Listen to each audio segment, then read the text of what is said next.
Olá pessoal, vamos começar a nossa aula. Vamos ver quem vai entrar aí agora na live, tá? Nós vamos começar a nossa aula aqui ao vivo. Creio que muitas pessoas, né, muitos irmãos já vai estar ligando aí, vai estar entrando. Amém? Vou colocar um hino aqui para a gente ouvir, tá? Deixa eu colocar um hino aqui.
Irmã Ana, paz do Senhor. Ana Adriano, Pai do Senhor, Diácono, deixa eu ver, o Danilo aqui, cooperador Danilo. Vamos lá, gente, daqui a pouquinho nós já vamos começar. Amém? Vamos lá, tem bastante irmão ainda para entrar, ó, para dar um joinha aí. Tem o Roberto Martins, ele está online. O Flávio está online, deixa eu ver. Oséias. Tá, a Micaela está aí online. Olha, a Micaela já está dando uma curtida aqui já. Ó, vamos lá então. Vamos ver quem é que está ligadinho aí. Vamos ver quem está ligadinho aí, ó. A irmã Daniele Sobral. Fala assim, presente, né? Daniela Sobral, Sara Lopes, Jefferson Rodrigues, Josi, deixa eu ver, Josi, Roseli, Alessandro, Rafael, Danilo, Ana Adriana, Marli, Pastora Juliana Soares, Pastor Tiburcio está aí também, Marta Oliveira, Maikele, Presbítero João Baião, tá? Vários irmãos ainda, dá uma conectada, tá a Débora aqui, olha. Ó, vou mandar uma mensagem para a Débora. Ó, vou mandar uma mensagem para ela.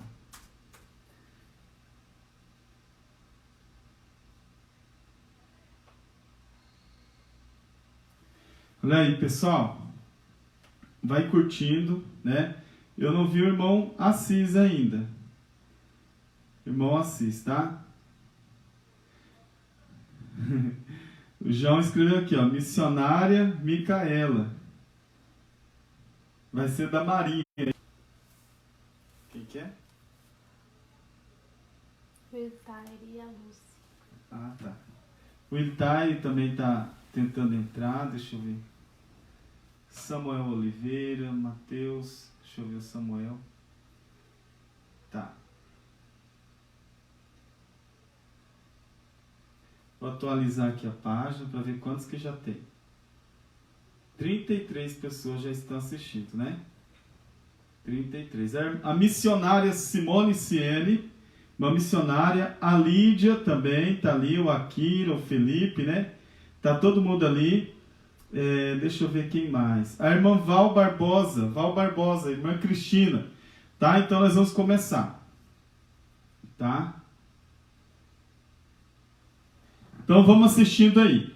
Então a nossa disciplina que a gente vai estudar hoje é sobre o Evangelho. Eu mandei lá no grupo a disciplina. Então o que você tem que fazer? Você tem que pegar agora uma caneta e um papel bem rapidinho para fazer anotações, tá? Anotações. As dúvidas que você tiver, você vai colocando nos comentários que a gente vai tirando essas dúvidas, tá? A gente vai colocando, vai passando que vai tirando as dúvidas, tá? Então, a nossa disciplina é sobre Evangelho, mas está escrito lá na apostila Evangelium. Evangelium está no grego, quer dizer Evangelho.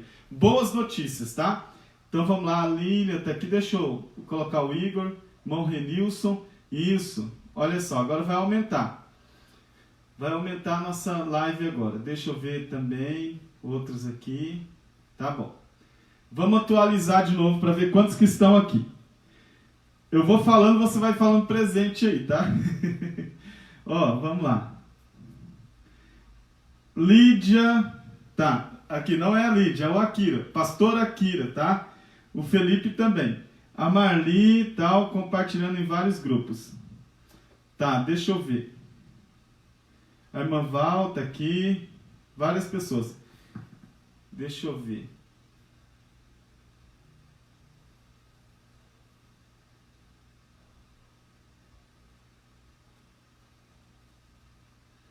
Mai, você tá no grupo aí?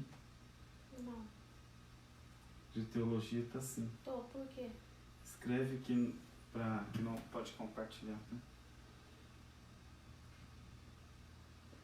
No WhatsApp? Não pode, tá? Tá bom, pessoal? Vamos começar então? Tá todo mundo ligadinho aí? Então nós vamos estudar sobre o Evangelho, tá? O Evangelho. O Evangelho, o Evangelho. O que nós vamos estudar na nossa disciplina? Nós temos uma apostila, tá? Quem não tem apostila, entre em contato comigo que eu vou mandar essa apostila para você. Você que ainda não tem a nossa apostila do curso. Vamos estudar sobre o Evangelho. O que nós vamos aprender? Nós vamos estudar sobre a plenitude dos tempos. O que é a plenitude dos tempos, né? Vamos entender isso que está lá em Gálatas, que o apóstolo Paulo falou sobre a plenitude dos tempos. Aí vamos estudar sobre os romanos, os gregos, os judeus, que eles colaboraram. Como que eles colaboraram para a plenitude dos tempos? Como é que eles colaboraram para que viesse o Messias? Como que foi essa colaboração que eles inconscientemente, Deus estava usando eles, tá, para trabalhar essa questão do Messias, para que o Messias pudesse vir, tá? Aí nós vamos entender o que é o Salvador, os 3 presentes que os magos trouxeram para Jesus, que era mirra, incenso e ouro. São 3 títulos. Nós vamos aprender também que isso faz parte do Evangelho, esses 3 títulos, que Jesus é o Salvador, Jesus é o Senhor e Jesus é o Cristo. Depois a gente vai aprender sobre a cristologia. O que é a cristologia? Toda a soteriologia, toda a doutrina da salvação está dentro da cristologia, tá? Então nós vamos entender sobre isso. Nessa apostila, essa disciplina, a gente vai aprender também sobre as biografias. Quem foi Maria, isso é muito importante. Quem foi José, quem foi João Batista, quem foi Mateus, quem foi Marcos, quem foi Lucas, quem foi João. Então a gente vai entender. Depois que a gente estudar as biografias, porque a nossa aula vai ser toda segunda-feira, tá? Das 7h30 às 8h30, tá? Vai ser toda segunda-feira. Nós vamos estudar, amém? Nesse curso de teologia, bem bacana, tá? Aí, depois que a gente estudar as biografias, nós vamos estudar sobre os evangelhos sinóticos. O que é evangelho sinótico? Nós vamos entender depois das biografias, tá? Aí nós vamos aprender o que não é o evangelho, o que não é as boas notícias, o evangelho, tá? E depois nós vamos falar sobre as 7 frases que Jesus disse na cruz. Estas frases, elas estão espalhadas nos 3 evangelhos sinóticos, tá? Evangelhos sinóticos é Mateus, Marcos e Lucas. João não é evangelho sinótico. João foi escrito para a igreja. Mateus escreveu para os judeus. Marcos escreveu para os gentios, para os romanos. Lucas escreveu para os gregos. E João escreveu para a igreja, tá? Então, João não é sinótico, porque João escreveu para a igreja. Mateus escreveu para os judeus, querendo mostrar que ele é o Emanuel, que traduzido quer dizer Deus conosco. Marcos escreveu para os romanos, para os gentios, querendo mostrar que ele é o o servo fiel que veio para servir, não para ser servido. E Lucas escreveu para os gregos, querendo mostrar que ele é o filho do homem que veio buscar o que se havia perdido. Tanto é que no Evangelho de Lucas há várias parábolas da ovelha perdida, da dracma perdida, do filho pródigo, várias parábolas, porque Deus veio buscar aquele que se havia perdido. E João, ele escreve que Jesus é o verbo revelado, manifestado, encarnado. João escreve para a igreja, tá bom? Então você tem um minutinho para pegar caneta e papel, que a gente agora vai começar a nossa aula, tá? Fiz aí o sumário daquilo que a gente vai estudar, tá? Nós vamos estudar sobre os evangelhos, amém? Então vamos lá, você tem um minutinho para fazer as anotações, para buscar enquanto nós vamos atualizando aqui, ver quem é que está com a gente aqui, olha, vamos atualizar. Temos mais de 50 pessoas aqui, várias pessoas, tem 40 comentários. Olha lá, a irmã Sueli falou presente, né? Está presente. O Igor também, olha o Igor. A irmã Darcy Ricato está aí também. A irmã Marlis e o Sérgio, né, tá aí, ajudando a compartilhar. Meu Deus, tem várias pessoas. Deixa eu colocar aqui que vai ficar melhor. Deixa eu ver. Tá, irmã Sueli, Igor, Darcy, tem muita gente. A Lilian também tá ali, a esposa do Igor. Tá, maravilha. Várias pessoas. Tem irmãos lá do Tocantins que está participando com a gente, tá? Irmãos do Tocantins, do curso de teologia da cidade de Pedro Afonso Tocantins. Meus queridos, amo muito vocês, tá? Tem irmãos também de Rondônia, de Vilhena que está assistindo conosco, vários irmãos. Então vamos lá, tá? Se você, vou quebrar aqui o protocolo, se você quiser compartilhar, pode compartilhar. É bom que nós vamos conseguir várias pessoas para estar assistindo essa aula junto conosco, tá? E a gente vai explicando. Pode compartilhar. Vamos abrir. Eu falei para a Maikele aqui que a gente vai compartilhar para alcançar mais pessoas nessa aula, tá bom? E eu vou começar a aula agora. Você já pegou caneta, pegou papel? Então vamos lá. Ouvindo, tá tudo certinho aí? Dá um ok, você que está assistindo, comenta, né? Para ver como que está, porque é a nossa primeira aula aqui, nossa primeira live. E vai funcionar assim, tá? Na próxima segunda também vamos fazer. Vai ser toda segunda-feira, tá? Das 7h30 às 8h30. É um curso de teologia. Você vai colocar ali nos comentários o seu nome. A gente vai entrar em contato e vai mostrar para você, né, como que funciona. É bem simples. A gente manda as apostilas em PDF para você no seu WhatsApp ou no e-mail. E você vai estudando teologia conosco. Vai se familiarizando com a Bíblia. Você vai ver como é importante se familiarizar com a palavra de Deus. Esse momento vai ser um momento de muito crescimento. Vai ser um momento de produtividade. Você pode assistir com a sua família. Não vai ser uma aula cansativa, eu prometo para você. E nós vamos aprender muito, tá? Então pega uma caneta, pega um papel, vamos estudar. Vamos estudar a palavra. Vamos estudar uma disciplina chamada Evangelion, que é evangelho. Evangelho no grego, tá? Evangelho. O que é o evangelho? Plenitude dos tempos. O que é a plenitude dos tempos? Vamos falar sobre os romanos, sobre os gregos, sobre os judeus, a colaboração que eles deram para que o evangelho pudesse ser difundido, pudesse crescer, pudesse entrar. Isso é maravilhoso. Nós vamos ficar maravilhados com essa disciplina. Ela é muito rica, muito profunda e nós vamos estudando junto. Então, como tem muita gente assistindo, olha só, tem bastante gente aqui. A Débora Margarida está ali já. Amém? Então vamos lá. Eu comentei com vocês, né, o sumário. Quem não tem a disciplina, a apostila, coloca ali o número do seu celular, seu WhatsApp, embaixo dos comentários, que nós vamos encaminhar para você depois, tá? Mas preste atenção nessa aula. Nós vamos estudar então sobre essa plenitude dos tempos. O que é a plenitude dos tempos, tá? Na introdução da nossa disciplina, nós aprendemos que a prova do caráter central dessa palavra, que é a mensagem cristã, pode ser vista no fato de que evangelho, ocorre 72 vezes dentro do evangelho, dentro da Bíblia. Tem 72 vezes aqui a palavra evangelho. O que é isso? Como que aconteceu? Quer dizer que são as boas novas, as boas notícias de Deus em dois sentidos. As boas notícias de Deus em dois sentidos. Eu estive lá nesse lugar lá em Israel, em que os anjos desceram perto do campo de Boaz, lá no campo dos pastores, em que os anjos desceram, um coral de anjos chegou para os pastores. Por que apresentou-se para os pastores? Porque entre os pastores havia uma comunicação mais rápida para as pessoas. Não é que eles eram fofoqueiros não, tá? Mas que a comunicação entre eles era mais rápida. Então os anjos aparecem para eles, é uma estratégia de Deus, não é verdade? Deus sabe trabalhar. Então, traz esta mensagem. Hoje vos trago novas de grandes alegrias. Então o evangelho é isso. O evangelho é novas de grandes alegrias. Eu vos trago novas de grandes alegrias, porque acabou de nascer em Belém, aqui pertinho, aquele que é a resposta. Acabou de nascer o Messias, acabou de nascer Jesus, Yeshua, né? O Messias, aquele que é Emmanuel, Deus conosco, acaba de nascer. Então ele traz essa mensagem. O evangelho é isso.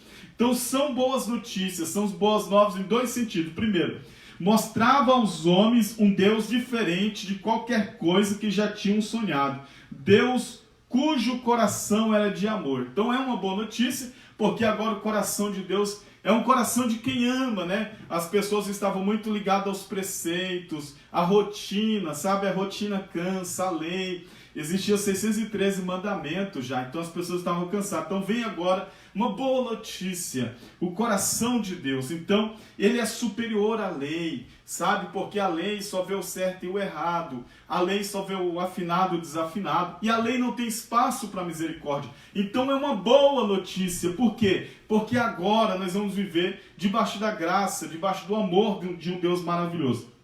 Então também eram boas notícias, porque eram enviadas por Deus. Era Deus que estava anunciando: eis que vos trago novas de grandes alegrias, que é para todo o povo, para todo mundo. Então, por trás de todo o processo da salvação está Deus. Por trás deste processo.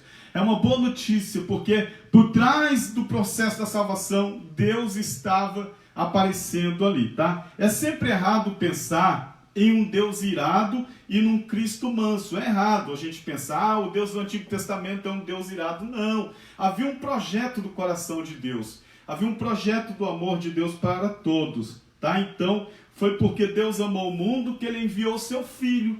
Né? Então, as pessoas pensam assim, no Antigo Testamento Deus era um Deus fechado, um Deus irado. Não.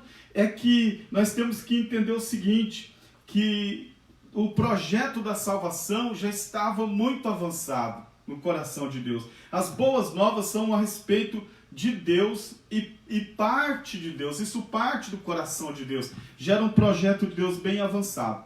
Então, são boas notícias, são boas novas de Jesus Cristo em dois sentidos. Presta atenção, dois sentidos essas boas notícias. Jesus as trouxe aos homens, ele trouxe essa notícia. Sem ele nunca teriam conhecido.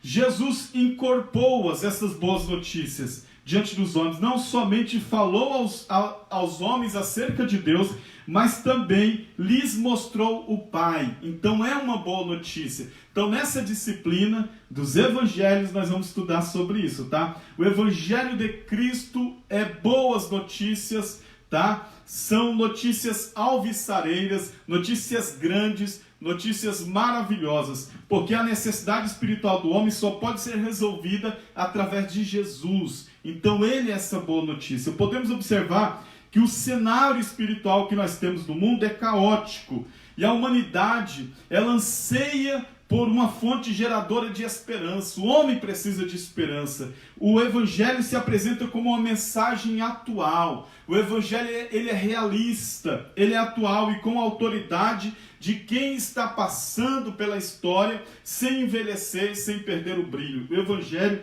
ele não perde o brilho, ele não envelhece com o passar dos anos. Não, ao contrário, quanto mais avança a história, mais o evangelho, como boas notícias, adquire ali credibilidade contextual, espiritual e credibilidade social. Ele vai adquirindo isso. Então, através da Igreja de Cristo, o evangelho tem sido propagado nos lugares mais distantes, tem chegado aos lugares mais distantes, tem penetrado em todas as dimensões físicas e transcendentais. O evangelho, escute isso, ele é tão puro, ele é tão forte, ele é tão maravilhoso, que ele entra em qualquer cultura. Ele entra em qualquer cultura, isso que é fantástico. Ele influencia a ética e não é influenciado. Olha que interessante. Você pode ir na Índia agora e pregar a mesma coisa, eles vão entender a mesma coisa. Você pode ir no Japão, pode ir na China, em qualquer país do mundo, em qualquer cultura que você for, eles estão falando a mesma coisa. A cultura deles não consegue mudar aqui o evangelho. A cultura deles não consegue influenciar o evangelho. Então o que acontece? Ele é tão poderoso que ele entra na cultura e a cultura não entra nele. Olha que interessante, você pode pregar a mesma coisa em qualquer lugar do mundo, como você prega aqui no Brasil.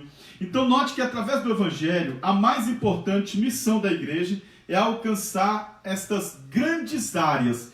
Qual é as grandes áreas que o evangelho tem que penetrar? Primeiro, uma área territorial e uma área espiritual. Uma área territorial e uma área espiritual. Essas são as duas grandes áreas que o evangelho está penetrando. Olha que interessante. No alcance territorial, que alcance é esse? A dimensão desse alcance está em Atos capítulo 1, versículo 8. Até aos confins da terra. Olha que interessante. Até os confins da terra, um alcance territorial, até aos confins da terra. A provisão para este alcance, qual é? A provisão que Deus deu para a gente alcançar, está em Marcos capítulo 16, versículo 1, que diz assim, os sinais acompanharão. Olha que coisa maravilhosa. Você vai pregar até os confins e os sinais, Deus prometeu que os sinais vai te acompanhar. Aí, qual que é os povos deste alcance? Tem algum povo que Deus estabeleceu? Tem algum país que Deus falou, não, eu quero aquele lá. Não, tem Marcos 16, 15 dizendo, toda criatura, todo mundo, sabe, está debaixo desse projeto maravilhoso de Deus. Então, o alcance territorial é até os confins da terra. A provisão que Deus vai nos dar são sinais. E também os povos deste alcance é toda criatura. Agora vamos lá para o alcance espiritual, para a área espiritual. Tá? Então tem territorial, territórios, e depois a área espiritual. Olha o que a Bíblia diz, a autoridade deste alcance, a área espiritual. Qual que é a autoridade? Jesus diz em Mateus 16, 18. Eu edificarei a minha igreja. Olha, irmãos, que autoridade. Eu vou edificar, pode pregar, que eu vou formar, eu vou levantar uma grande construção. Sou eu que vou edificar esta minha igreja. Sabe qual que é a igreja mais bonita da sua cidade? Sabe qual que é a igreja mais poderosa? É você. Você é essa igreja. Então olha que alcance espiritual. Ele está edificando você. Você não está pronto ainda. Você está em construção. Ele está preparando a sua vida. Ele está edificando a sua história. Ele está construindo em você uma grande edificação. Ele está fazendo isso. Esse é o alcance espiritual.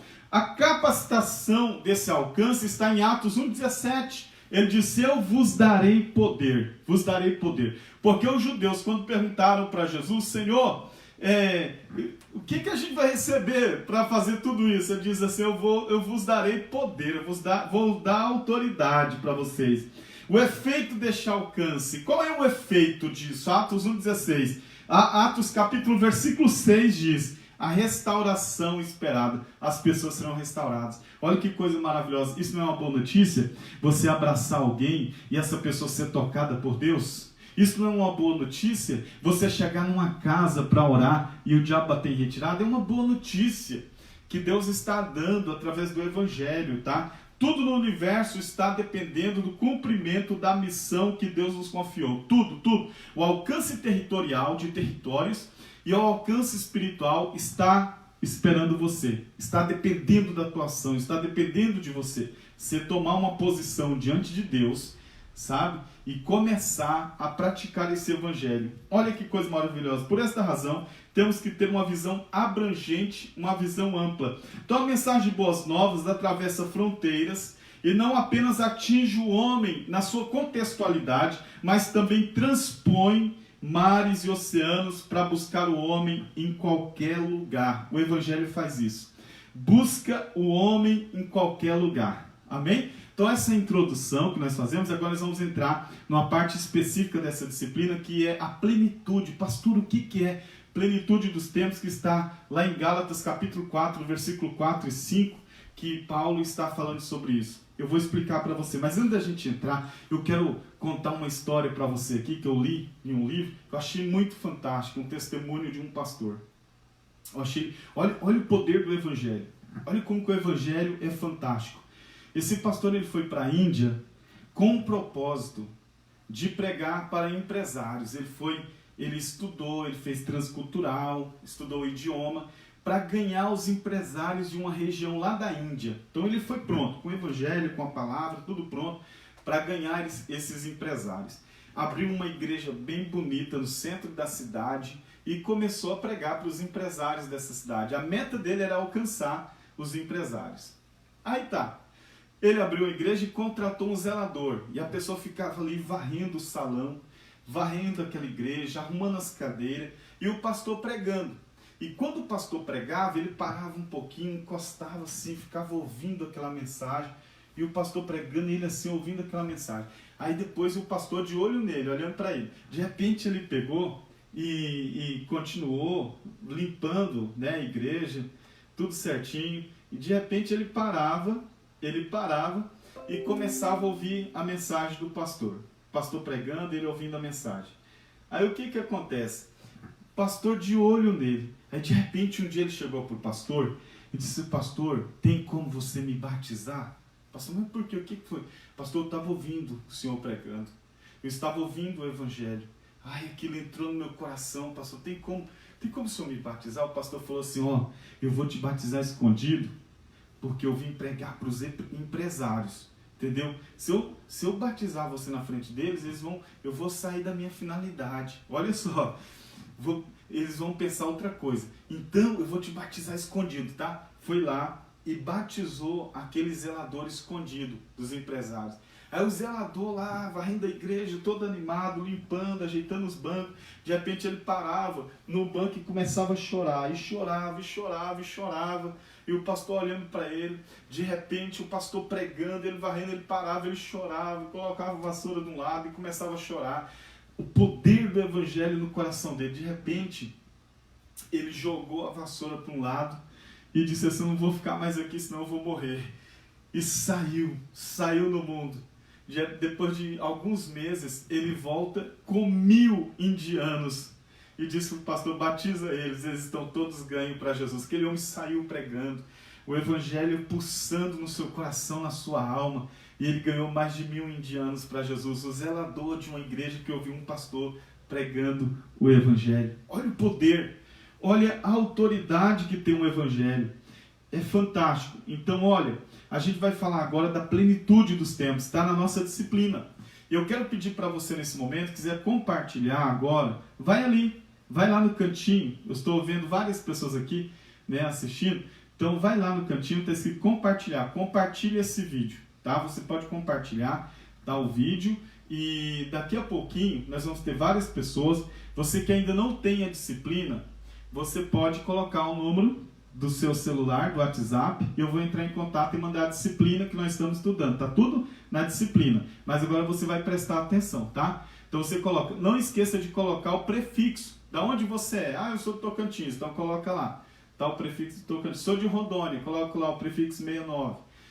Daqui do Paraná, o prefixo 44. Então vai lá, coloca o prefixo e eu vou encaminhar para você a disciplina, tá bom? Agora nós vamos entrar numa parte mais específica da nossa disciplina, que é a plenitude dos tempos. Olha o que o apóstolo Paulo diz aqui em Gálatas. Ele diz assim, ó, Gálatas capítulo 4, versículo 4, versículo 5. Ele diz assim: mas quando chegou a plenitude do tempo, Deus enviou seu filho, nascido de mulher, nascido debaixo da lei, a fim de redimir os que estavam sob a lei, para que recebêssemos a adoção de filhos. Então olha o que Paulo está dizendo. Ele está afirmando aqui, que na plenitude dos tempos, Deus enviou seu Filho. Olha que coisa fantástica. O conceito, a definição de plenitude significa completo. Plenitude quer dizer cheio. Plenitude quer dizer pleno, né? Completo, cheio. É o estado daquilo que foi feito na totalidade, quer dizer, que atingiu a plenitude. Para você entender, olha aqui, ó. Esse copo aqui está vazio, né? Olha só, o copo está vazio. O copo. O que é plenitude? Plenitude. O que é plenitude? Então, ó, vou mostrar para você. O que é plenitude dos tempos? Presta bastante atenção. Ó, copo. A plenitude é isso, é uma coisa cheia. É uma coisa plena. Ó, primeiro, houve a contribuição dos romanos, tá? Os romanos contribuíram. Depois, houve a contribuição dos gregos, tá? Não ficou? Ficou meio cheio, né? Olha, a contribuição dos romanos, a contribuição dos gregos, tá? Mas o copo, ele não está pleno. O copo não está cheio. Está faltando ainda alguma coisa. A contribuição dos romanos, a contribuição dos gregos e agora a contribuição dos judeus. O que acontece? Na plenitude do tempo. A Maikele está olhando e ver se vou derramar, mas não vou derramar não, tá? Ó, plenitude dos tempos, ó. Encher o copo. Plenitude é isso, encher. Cheio. Foi no momento exato, no momento preciso e coisa. Na plenitude dos tempos, Deus enviou seu Filho. Quando ficou completo, tempo cheio, tá? Plenitude é isso. Plenitude é cheio, é pleno, é encher, tá? Então, olha, é o estado daquilo que foi feito na totalidade, que atingiu a avaliação máxima, que atingiu a medida máxima. Isso é plenitude, atingir a medida máxima, tanto de judeus, romanos e gregos. A contribuição que foi dada. Olha que interessante. Presta bastante atenção, que na definição espiritual fala-se de plenitude de Deus. O que é plenitude de Deus? que versa na aceitação dos princípios divinos para haver redenção da alma humana. Nessa plenitude, houve a redenção da alma humana. Por meio de Jesus Cristo, que possui a plenitude divina, o homem também consegue alcançar o estado de plenitude. Agora o homem consegue alcançar satisfação. Você sabia que é errado a pessoa orar? Não sei se você já viu gente orando na igreja assim: Senhor, me dá porção dobrada do teu Espírito. Senhor, me dá medida do teu Espírito. Gente, o Espírito Santo, ele vinha por porção e medida no Antigo Testamento. Ele vinha sobre reis, o Espírito Santo era derramado sobre reis, profetas e sacerdotes. Eram medidas, uma porçãozinha aqui, outra porçãozinha ali, entre milhões. Deus escolhia um profeta, sacerdote e rei.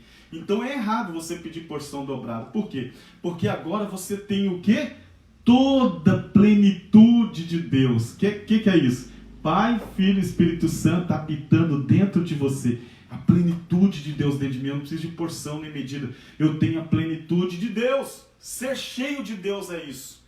Sabe? Ser cheio de Deus. Plenitude. Olha que coisa interessante, né? Na oração do apóstolo Paulo, em benefício dos irmãos em Éfeso, ele almeja que eles possam reconhecer o amor de Cristo que excede todo entendimento, para que vocês sejam cheios de toda a plenitude. Em Efésios capítulo 3, 19, Paulo diz: eu quero que vocês se encham. Eu quero que vocês sejam cheios de toda a plenitude de Deus. Vocês não vão viver mais de conta-gotas, sabe? Um pouquinho ali, outro pouquinho aqui. Jesus disse: eu vos darei vida, e vida com abundância. Porque o ladrão, ele veio para matar, roubar e destruir, mas eu vim para que tenham vida, e vida com abundância. Você vai distribuir essa vida para a tua família, para os teus filhos, para o vizinho, para o patrão, para a patroa. Quer dizer, vai ter vida dentro de você. É a plenitude de Deus que vai viver dentro de você. O Espírito Santo vai fazer essa obra maravilhosa. Tá? Então, plenitude. O que significa dizer que Cristo veio na plenitude do tempo? O que é isso? É que Paulo quis dizer aqui que essa plenitude, esse pleno, completo, é que o projeto de Deus chegou no momento certo. O Deus não chega atrasado nem adiantado, é na hora certa, sabe? E tem um hino que a gente canta: Deus não tarda, mas não falha, né? Deus tarda, mas não falha, né? Não, Deus vem no momento certo, coeso, preciso. É que esse período que tem... O que esse período aqui tem de tão especial? Pelo apóstolo Paulo, ele usa aqui o tempo kairos, o tempo de Deus. O tempo cromos é o tempo do relógio. Nosso tempo começou a ser medido há 5.000 anos, né, atrás. Era medido com... o tempo era medido quando colocava... Tinha até o relógio de Acás, né? Lembra do tempo que era medido assim, com porção de areia, quando ia minguando? Eles mediam o tempo assim. Depois, na Segunda Guerra Mundial, os soldados já estavam usando relógio de pulso, porque... Quando o Santos Dumont recebeu um presente da rainha, colocou uma medalha, que era um relógio, no peito dele. Ela ficou preocupada dele estar voando e engarranchar aquilo em algum lugar. Pegou a medalha e amarrou no braço dele. Quando amarrou, ele teve a ideia. Aí depois da Segunda Guerra Mundial, já estavam todos os soldados usando relógio. É o Cronos, nosso tempo, o tempo do relógio. O tempo de Deus não. O tempo de Deus é o Kairos, é o tempo preciso de Deus. Então a Bíblia do Peregrino, tem uma Bíblia do Peregrino, Bíblia de Jerusalém, que ela diz assim, mas quando se cumpriu o prazo, cumprir o prazo, ponto central de toda a história para dividi-la no meio, antes de Cristo e depois de Cristo, o prazo. Quando cumpriu o prazo, a Bíblia diz assim, Deus enviou pré-existência, que é o Theos tu ainon, Theos tu ainoan, que é o tempo de Deus. Que é isso? Deus para sempre, o tempo. Seu filho nascido de mulher, afirmando aqui do nascimento virginal de Cristo, ele veio de uma geração comum, passando por todas as etapas, nascido sob lei, quer dizer, Cristo se submeteu à lei judaica para resgatar-nos do poder da lei. Ele se submete, ele cumpre a lei para nos tirar do poder da lei. Tá? Então esse texto está afirmando isso. Então, concomitantemente, nós localizamos aqui a real intenção de Paulo ao escrever esse verso. Plenitude do tempo, quer dizer, ele diz, cumpriu o prazo. Chegou o momento. Deus cumpriu o prazo. Então ele fala de algo esperado, de algo ideal, de algo certo. O termo grego que faz sentido aqui, o kairos, que é para tempo. Tá? Então vamos lá. Continuando na nossa disciplina, o teólogo Oscar Cullmann, ele ilustra da seguinte forma. Olha o que esse teólogo Oscar Cullmann, como que ele ilustra a plenitude do tempo. O que distingue o termo kairos é que ele marca um período apontado por seu conteúdo. Quer dizer, já tinha um projeto de Deus. Já tinha um projeto específico de Deus. Pegando um gancho daquilo que nós estamos vivendo hoje. Você sabia que essa crise que nós estamos vivendo, dessa pandemia, eu sei que você não aguenta mais ouvir falar, mas vou falar um pouquinho. Esse coronavírus, o Covid-19, por que Covid-19? Porque foi em 2019 que começou a difundir, né, começou essa pesquisa, por isso que é a Covid-19. Você sabia que houve uma época, em meados de 1400, na Idade Média, lá em meados de 1400, na Idade Média, houve também uma peste chamada peste negra, peste bubônica. Matou 1/3 da Europa, que foi a pulga que saiu do rato. Essa já eles trancaram e fecharam até o comércio, né, dos chineses lá, todo aquele comércio, porque diz que foi do morcego para a cobra. Aí você fala assim, mas como de morcego para cobra? E quando a gente começou, através do WhatsApp, dos vídeos que as pessoas filmam lá e mandam, né, a internet transformou o mundo em uma aldeia global, e então a gente sabe que está acontecendo em várias partes do mundo em questão de segundos. Então, quando a gente começou a ver o mercado deles, comendo morcego, cobra, sapo, rato, cachorro, então esse vírus foi da cobra, do morcego para a cobra, tá? Mas na Idade Média foi do rato, uma pulga do rato, que dizimou e matou, infeccionou as pessoas e o sangue ficava escuro, por isso que é peste negra, peste bubônica, dizimou 1/3 da Europa. Martinho Lutero, sabe o que ele escreveu? Martinho Lutero escreveu assim, ó: fiquem nas suas casas. Olha que interessante. 1400, meados de 1400 já mandava a gente ficar em casa para não se contaminar, para que não crescesse. As pessoas começaram a ficar em casa e começou a ser resguardada daquele mal. Olha que interessante. Então o teólogo ele disse assim, esse teólogo Oscar Cullmann, que o que distingue o termo kairos é que ele marca um período apontado por um conteúdo. Havia um projeto de Deus, havia um plano de Deus. Aí você vai na Bíblia aqui, olha que interessante, você vai em Isaías, livro do profeta Isaías, no capítulo 20, Deus fala a mesma coisa aqui, ó. Olha o que Deus diz, a mesma coisa. Deus fala assim, ó: fiquem na casa de vocês. Isaías capítulo 20. Olha o que ele diz. Fiquem os moradores dessa região, né? Fiquem em casa, se tranque, feche a porta. Está na Bíblia também, essa parte. Fiquem em casa. Então havia um projeto de Deus. Há um projeto de Deus para tudo. Para resguardar os seus filhos. E olha que interessante. A primeira análise que devemos fazer é: Jesus é um personagem histórico, ou seja, ele viveu durante um certo espaço de tempo, e nesse mundo em que nascemos, vivemos e morremos, nós temos passado, presente e futuro. Jesus nasceu, Jesus é um personagem histórico. Então, não pode aparecer ninguém falando que Jesus não existiu. Gente, entrou muita gente para a história. Ele teve mãe, ele teve irmãos, ele teve o pai adotivo, ele teve José de Arimateia, ele teve os discípulos. Então, ninguém pode falar que Jesus não veio ao mundo. Ele é um personagem histórico, ele é do tecido humano das nações da terra. Então, ele é um personagem histórico. Não é precisamente isso que nos apresenta o evangelista Lucas, olha. Na verdade, ele procurou posicionar a pessoa histórica de Jesus dentro dos limites temporais. Lucas quis mostrar que ele tinha uma família, né, que ele andou nas trilhas poerentas da Palestina, que ele comeu a mesma comida, que ele viveu a mesma dimensão que os discípulos estavam vivendo. Tá? Então, olha, os romanos, vamos ver agora qual foi a contribuição, o caráter, né, deste fato é a padronização política, propiciada pelo sistema administrativo do Império Romano, juntada às contribuições religiosas dos judeus, culturais dos gregos, que já faziam parte dessa atmosfera mundial. Então, como vimos acima, essas três civilizações, romanos, gregos e judeus, geraram grandes contribuições para o evento do Evangelho, né? Para esse evento central, que é a salvação. Então a gente vai ver a primeira contribuição, vamos lá. A primeira contribuição foi dos romanos. Os romanos, deixa eu tomar um pouquinho.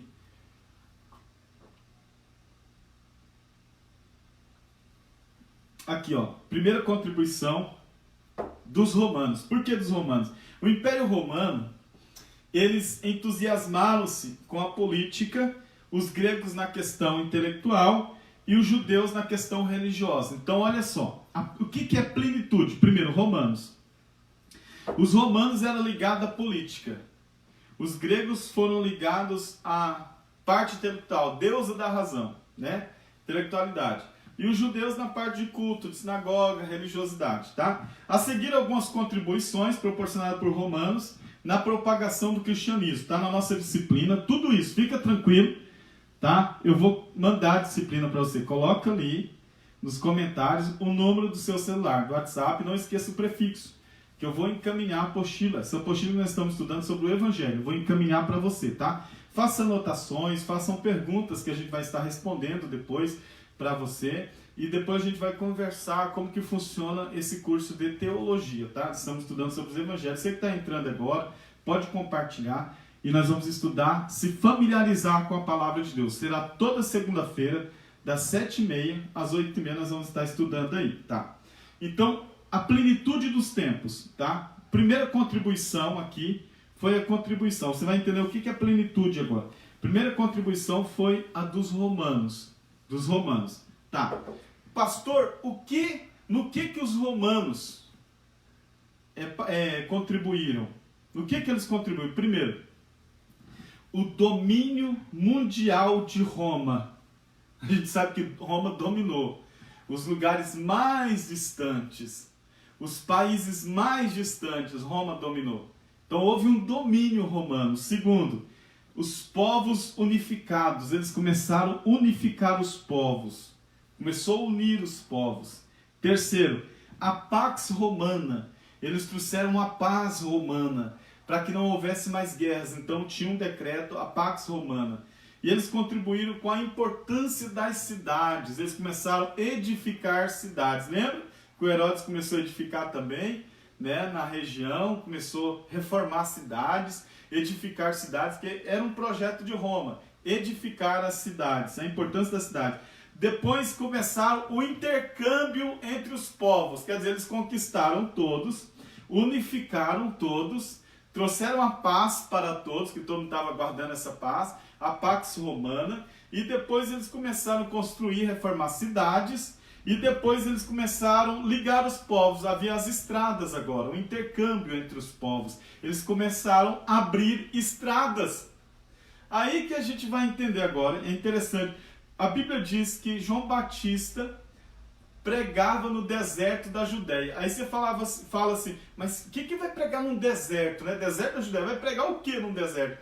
Tinha uma estrada que os romanos tinham acabado de abrir, que ligava o deserto à cidade. Olha só. A unificação dos povos ligava o deserto à cidade. Foi Roma que fez isso. Então nós vamos entender o que é plenitude. A primeira porção foi a dos romanos, tá? Primeira porção. Primeiro, domínio mundial de Roma, os povos unificados, a Pax Romana, a importância das cidades e um intercâmbio entre os povos. Começou a ligar as estradas e as cidades, tá? Agora nós vamos ver qual é a importância dos gregos nessa plenitude dos tempos, para que o evangelho viesse a ser mais difundido.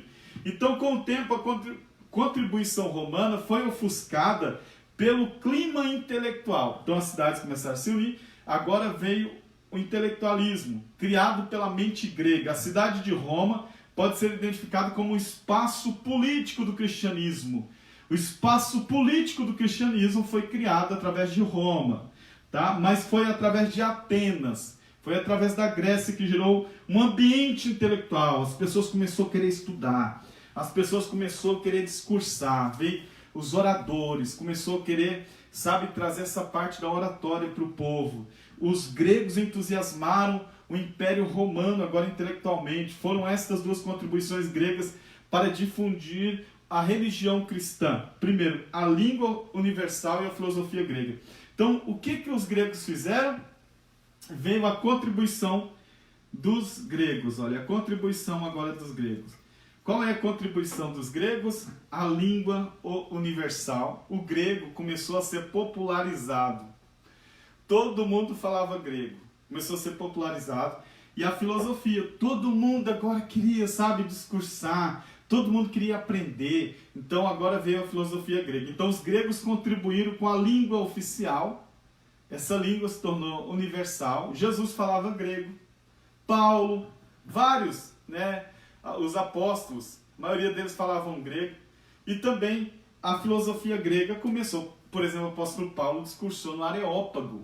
O Areópago era tipo Camboriú dos pregadores, sabe? Todo mundo queria discursar no Areópago. Era um lugar onde eles se reuniam para discursar. Tá, então já teve a contribuição dos romanos. Qual foi a contribuição dos romanos?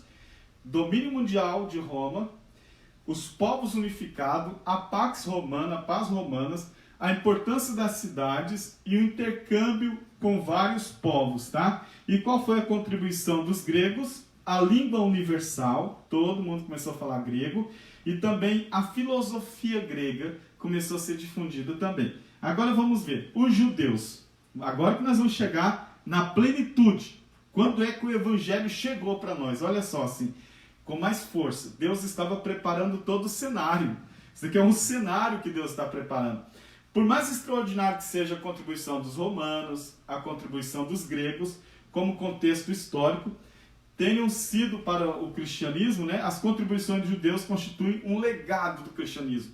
Agora vem, por isso que a nossa religiosidade, é judaico-cristã. Por quê? Olha só, o cristianismo agora pode ter se firmado no sistema político romano, pode ter encontrado o ambiente intelectual, dos gregos, da mente grega, mas seu relacionamento com o judaísmo foi mais profundo. Então nós temos um relacionamento com o judaísmo mais profundo hoje. Mais profundo. Por quê? Porque aqui está o berço. Um teólogo por nome de Nichols, que é um teólogo fantástico, que eu gosto muito, diz que os judeus se organizaram como berço do cristianismo. Então o cristianismo é judaico-cristão. Improvisaram os preparativos para o seu nascimento e alimentaram-no na sua primeira infância. Eles começaram a alimentar. A seguir são acoplados, aqui eu coloquei para você qual foi a contribuição dos judeus. Primeiro, monoteísmo. Monoteísmo. O que é monoteísmo? É crer em um só Deus. Monoteísmo. Nós cremos em um só Deus. Nós temos Pai, Filho e Espírito Santo, a Trindade. Os três se tornam um Deus. Um Deus, nós temos um Deus. Tá? Então isso causa um nó na cabeça de muita gente. Tá? Tem até os unicistas que estão por aí. Tá? Mas a Bíblia apresenta... A Bíblia não tem a palavra trindade, porque essa palavra trindade foi revelada através de Tertuliano no concílio. Tertuliano que usou a palavra trindade. Mas a Bíblia não fala, mas ela já está exemplificada. Desde o primeiro versículo da Bíblia. Primeiro versículo, capítulo 1, versículo 1 de Gênesis, está escrito Bereshit bara Elohim et Shamayim vet haaretz. No princípio, Elohim, não está Eloi, que é Deus. Está Elohim, deuses, quer dizer Pai, Filho e Espírito Santo. No princípio, deuses, Elohim, criaram. Então já está no primeiro versículo da Bíblia. Desçamos e confundamos as línguas dos homens, como aconteceu na Torre de Babel. E também, quando na criação do homem, façamos o homem a nossa imagem conforme a nossa semelhança. Então a palavra trindade está revelada na Bíblia. Não está escrita, mas está revelada. Pai, Filho e Espírito Santo se tornam um Deus. Monoteísmo. Nós temos um Deus. O mundo tem muitos deuses, mas não são. Nós temos só um, mas é. E o que é, vale não pela quantidade, mas porque é Deus. E basta ser Deus para que os outros não sejam nada. Então nós temos um Deus maravilhoso, um Deus poderoso. Amém? Então, monoteísmo. Depois eles trouxeram a esperança messiânica. A esperança messiânica já pulsava no coração, desde Gênesis capítulo 3, versículo 15, que Deus fez a promessa: da semente da mulher levantarei o varão, que há de esmagar a cabeça da serpente. A esperança messiânica, tá? O sistema ético, você vai ver o sistema ético na lei, a lei moral, a gente vai ver tudo isso, tá? O Antigo Testamento, a filosofia da história e a igreja, a sinagoga. Então essa foi a contribuição dos judeus. Aí encheu o copo, né? A plenitude dos tempos, na plenitude dos tempos, ficou pleno, ficou cheio, ficou preparado para que Jesus viesse, para que o Messias viesse. Contribuição dos romanos, contribuição dos gregos, contribuição dos judeus. Chegou o momento exato de Deus, o momento coeso, o momento preciso de Deus, para que o Messias viesse, tá? Então nós vamos aprender nessa disciplina tudo isso, tá bom? Vamos aprender tudo isso. Então, como o judaísmo foi mais intenso na divulgação do Evangelho, eu vou convidar você agora, e agora eu quero que você preste bastante atenção, que eu vou convidar, nós já vamos estar terminando, mas eu quero convidar você para acompanhar comigo a história dos judeus, como é que chegou até aqui, até nós. É importante observar que a humanidade já foi impactada, a humanidade já foi marcada por grandes reinos. A humanidade já foi impactada, a humanidade já foi marcada por grandes impérios. Reino egípcio, por exemplo, sobre a tutela, sobre a chancela dos faraós, o reino egípcio. Vamos acompanhar, agora eu vou fazer um resumo geral de toda essa contribuição dos judeus. Tá? Nós tivemos contribuição dos romanos, dos gregos e a dos judeus. Isso é a plenitude do tempo. Na plenitude do tempo, quando estava cheio, pleno, completo, aí o Messias veio. Mas acompanhe comigo o resumo, vou fazer um resumo geral de tudo isso para a gente entender. A humanidade, ela foi impactada pelo reino babilônico, sobre o domínio inicial de Nabucodonosor, o maior da Babilônia, Nabucodonosor, rei de reis. Nabucodonosor e Assuero eram rei de reis. Por que rei de reis? Porque tinha outros reis que eles dominavam.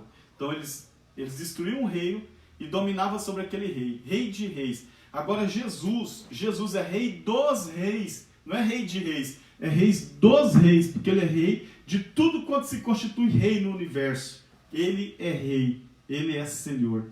Tá? Assuero e Nabucodonosor é rei de reis. Jesus é rei dos reis. Amém? Então, o reino babilônico, sob a chancela inicial de Nabucodonosor, foi grande, foi poderoso na Babilônia, o maior rei da Babilônia. Nós vamos ver também o reino macedônico, sob a tutela carismática de Alexandre o Grande, que conquistou os lugares mais distantes, mais civilizados daquela época. O reino romano, sob a liderança dos Césares, olha que interessante, se estendeu a tantos recantos da humanidade, o reino romano, que quem não fosse romano naquela época era considerado escravo e bárbaro, para você ter uma ideia, a autoridade e o poder que Roma chegou. Quem não era romano era bárbaro. Você sabia que tinha 60% de escravo e 40% de romano? Então quem não era romano era escravo. Olha aonde chegou o Império Romano. Vários outros impérios pontuaram a história da humanidade que eu posso destacar. Por exemplo, o francês, o Império Francês de Napoleão Bonaparte, o grande estrategista de guerra. Império Francês. Os czares da Rússia fizeram da Rússia um grande império, os czares. Os kaisers na Alemanha, os czares quer dizer Césares. Os kaisers na Alemanha também quer dizer César, né? Guindaram a Alemanha numa posição invejável já naqueles dias, uma posição lá no top mesmo, invejável, a Alemanha. Os judeus então aqui, os judeus sonhavam com o reino, os judeus sonhavam que um dia eles teriam o reino, um dia eles seriam uma grande nação admirável, uma grande nação invejável. Abraão é o patriarca, Abraão, E Abraão, então, iniciou esta nação judaica. E eles antecipavam o dia que eles teriam o seu próprio rei. Eles aguardavam isso. Mas o Abraão não conseguiu sequer estabelecer o reino, porque os judeus aqui eram um povo nômade. Era um povo que vivia de um lado para o outro, no deserto, morando em tendas, vivendo dentro de barracas. Então eles aguardavam isso, mas parece que estavam tão longe esse grande reino. E tiveram que migrar para o Egito. Eles foram para o Egito, pois de Abraão veio Isaac, veio Jacó, e de Jacó veio José. Então eles vão para o Egito, 70 pessoas. Eles vão migrar, e depois de 400 e tantos anos ali foram peregrinando no Egito, vivendo no Egito, sofrendo no Egito agora, quase 3 milhões de pessoas. Então Deus levanta um homem, que é Moisés, o grande libertador, o grande estadista, Moisés, grande legislador, novamente um líder carismático, que agora ele ia pegar este povo, Moisés ia estabelecer sobre este povo, e eles vão voltar agora para a terra que era deles, a terra de Abraão, Isaac e Jacó. Eles vão regressar para esta terra. Olha essa história. Mas antes de entrarem na chamada terra prometida, a terra de Canaã, eles foram de novo peregrinar por 40 anos. Depois de 400 anos de sofrimento dentro do Egito, ainda agora vão peregrinar. Eu estive lá nesse deserto. Eles peregrinaram na terra do Egito e parecia fútil, parecia inoperante. Parecia que eles nunca seriam um reino. Parecia que eles nunca seriam uma grande nação, e acabaram conquistando a terra de Canaã sob a liderança carismática de Josué. Josué, o capitão de Israel, conquistaram aquela terra. Mas uma só geração depois de Josué, depois eles estavam metidos em anarquia, metidos em um caos. Depois da geração de Josué, eles ficaram agora no período dos juízes. Lá no período dos juízes, eles entraram na terra prometida e agora passaram-se mais 400 anos, o período dos juízes. E esses juízes que são judeus, eles não conseguiam ter uma sintonia com o povo de Israel. Foram fracionados, retalhados. Eles perderam a esperança de ser uma grande nação, de ser um grande império. Depois de 400 anos agora, no período dos juízes, esses juízes mantinham um mínimo de identidade com o povo. Finalmente eles conseguiram um rei. E agora eles estabeleceram um rei, foi escolhido pelo povo. O nome dele é Saul, o primeiro rei de Israel. É o rei Saul. Então ele estabelece, ele era valente, a Bíblia diz que ele era guerreiro. Então escute essa história. Ele era guerreiro, e a Bíblia Sagrada diz que ele era forte, mas ele não tinha o carisma dos grandes líderes. Ele era uma bagunça interna, ele era um homem problemático, ele era um homem que tinha surtos psicóticos, vivia no bambolê da vida, sentimentos ambíguos, sensações horríveis, sabe? Não conseguia manter a casa em ordem, vivia em depressão. Ele não conseguia ser o grande rei que Israel desejava. O rei Saul não foi o grande rei que Israel desejava. Foi deposto do seu trono, sim, e pela primeira vez, agora os judeus vão ter um rei escolhido do coração de Deus. O homem segundo o coração de Deus, que é o rei Davi. Pela primeira vez eles têm esse rei. Davi vai governar, Davi vai reunir esse reino, vai aglutinar esse reino, e tornou Israel em uma grande nação, estabeleceu um reino, entregou esse reino, pegou o reino de Israel, entregou ao filho chamado Salomão. Salomão pega este reino, guindou o reino, levantou, edificou o reino de Israel e fez deste reino uma grande potência naquele mundo. Era tão fantástico, era tão grande esse reino que as pessoas viajavam só para ver, porque o rei naquela época ele também era juiz. Ele julgava a causa. Então as pessoas vinham de longe, como a rainha de Sabá, que viajou 1930 quilômetros em uma caravana, no lombo de camelo, para ver Salomão, só para admirar a sabedoria, só para acompanhar como que era a administração dele. Olha que interessante. A primeira viagem mais longa empreendida por um monarca foi a rainha de Sabá, que foi até Salomão para ver a administração. Sabe o que ela disse? Me faltou fôlego. Não é a metade que me contaram. Então, veja que Salomão levanta esse reino. Salomão guindou esse reino. Mas quando Salomão passa o reino para o filho Roboão, houve uma guerra interna.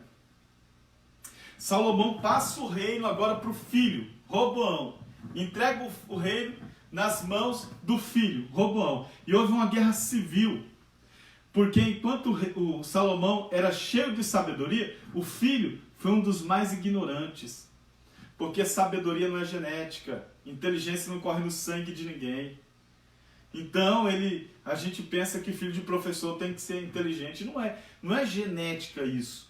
Sabe o que esse rapaz fez? O Roboão, quando pega o trono, quando assume o trono, ele fez uma pesquisa. Naquela época não tinha Datafolha, não tinha Vox Populi, não tinha Ibope. Naquela época não tinha, então ele foi fazer uma pesquisa como que ele estava na opinião do povo.